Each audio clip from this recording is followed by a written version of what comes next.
Finale, Chapter 41, Tella. The silence inside the immortal library was absolute and alive. Tella could feel it swallowing up her footsteps and sucking up the sound of flipping book pages and flickering wicks inside hurricane glasses. But the worst was the feel of the silence keeping her lips pressed painfully shut. Legend reached out and took her hand once more. His eyes silently promised they were in this together, and then he pressed the world's softest kiss to her knuckles. She felt it from her fingertips all the way down to her toes, reminding her there were good uses for closed lips. So they ventured under an archway made of books and further inside the fated palace. Everything smelled of dust, trapped in light, cracked leather, and wayward dreams, breathing in and out through her nose.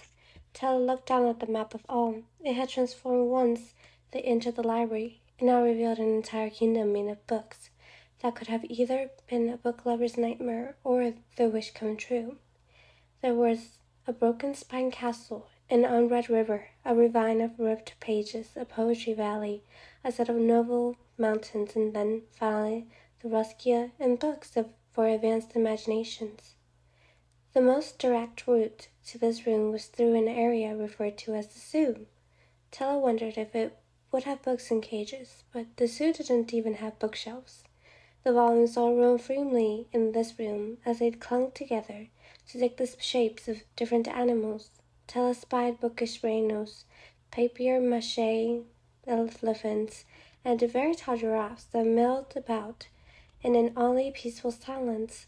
The elephant sniffed at Tella with its leathery gray trunks of books, while a paper bunny made of loose pages noisily hopped after Legend. The bunny continued to follow as they left the zoo and reached the reading chamber, where books formed couches and chairs and one massive throne. A warning flashed on the map: "Do not sit on the throne." Tella was instantly curious, but not enough to test that map, especially when they were so close to what they wanted. According to the map, all they had to do was climb the staircase made of books which rested beside the throne, and they would find the Ruskia room. The steps were too narrow for them to walk side by side. Tella reluctantly released Legend's hand as she started to climb. The bookish stairs were the type of steep that made it feel treacherous to turn around. They were unsteady, shifting beneath her slippers, but Legend touched her back or her shoulder every few steps, letting her know that he was still there. He was with her, and he wasn't leaving even though she couldn't see or hear him. It made her wonder at all the other things he said to her in the past without words. By the time they reached the top of the steps in the room with the Ruskia, Tella was grateful the library swallowed up sound. It didn't enhance her other senses, but it made her more aware of them, and more aware of Legend as he came up beside her and sadly brushed his fingers against hers. The movement was quick and subtle, and she might not have noticed it if she'd been standing there waiting for him to speak, rather than paying attention to his silence. The map didn't give any indication to where in the room the Ruskia rested, forcing her and Legend to split up as they searched many. All the volumes had spines covered in numbers, symbols, or languages she didn't read. There were also a few spines with titles that she would have liked to read, had she not felt pressed for time.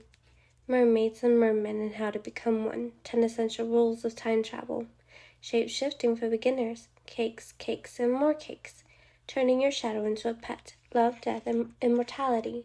She might have picked up the book on Cakes or Immortality, had the latter not been sitting right next to a thick flesh-colored volume with one word crudely stitched into the spine: Ruskia.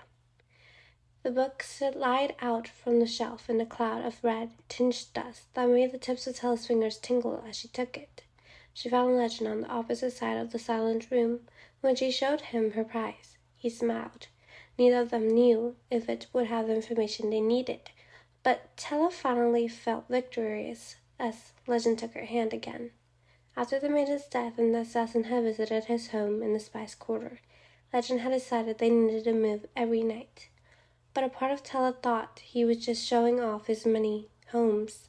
His 4-story coastal cottage looked as if it had been built around the same time as Count Nicholas' estate, but whereas Nicholas' estate had appeared as if it was made in need of magic, Legend's house was the opposite, full of glittering windows and expensive balconies that looked over the foaming ocean. The house sat on Belinda's rocky coast the way that Tella imagined Legend would have sat on the throne, demanding attention by simply being there. They started about a mile away, and Legend's fingers stayed entwined with hers for the entire walk. She would have broken free earlier, his touch had grounded her, as he pulled her through the spiders and steadied her to the library, but now he wasn't helping, he was making a claim. Tella reminded herself that nothing good would come from this, as she looked down at the other clasped hands. But he didn't let go. He had long fingers, strong palms, neatly trimmed nails, and no traces of ink. She lifted her hands, peering closer. Your black rose is gone. Did you really think I'd keep it?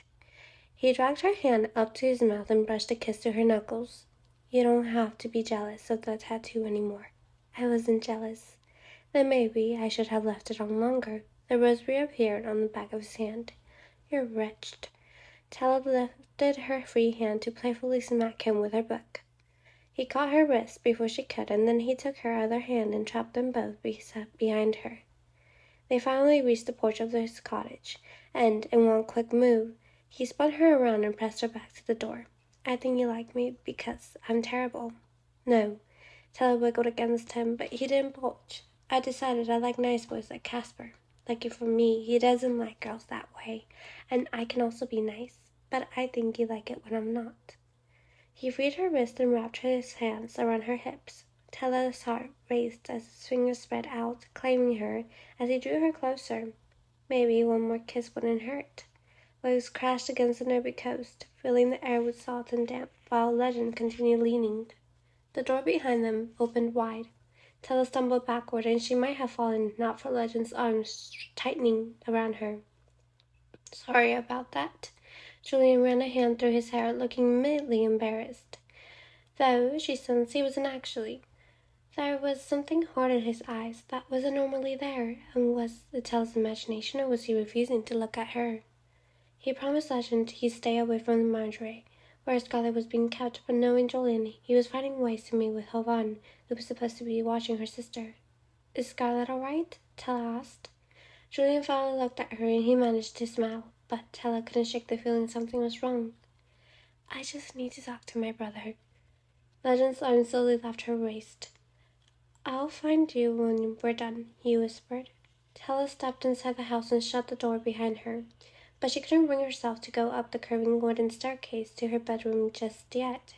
If Julian was lying and Scarlet was then all right, if she'd been hurt trying to get Gabriel's blood, or if she wasn't able to get it at all, Tella didn't want to be protected from the information. She stood close to the door, hands pressed against the warm wood, but there was only silence, save for the ocean waves, wondering if the brothers were giving her a chance to walk out of earshot.